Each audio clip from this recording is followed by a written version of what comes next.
na faithful nga steward sa Ginoo. Kaya kung pagampo nga kini nga motor, o challenge our family to be more faithful stewards of His things and His ministry. Hopefully, maabot ang panahon nga si Giovanni makita na ko. Sige, turnover man ako na sa akong isuon ng ako mama. Kumusugot yan na sa balay. Pero gusto na ko ba nga through this, muna mo challenge ninyo.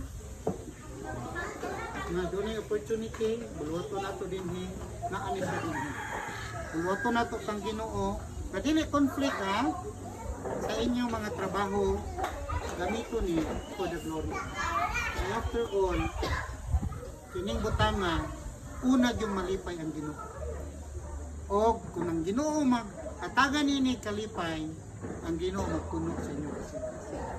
Muna nga, we will be happy seeing you together, worshiping with us, enjoying what to do for the glory of God, and walking with Him.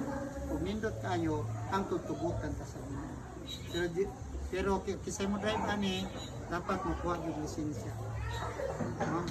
Kay baon na ni si Jollibee yung saon. Si Jollibee. Salamat sa Ginoo.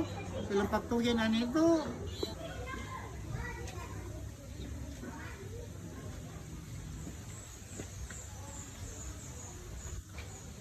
Lord, salamat tayo. Giovanni, dinitila og kalipay, Lord. Tagay sila og kalikon, ug isipin nimo sila Ginoo sa magasakay sila ni ini nga motor, Lord God. Bisan pa sa mag-drive Ginoo, maghatag kag wisdom, Lord. Aron sa inana Ginoo, kanunay safety ang ilang kinabuhi. Og ma-enjoy nila ang imong pagpan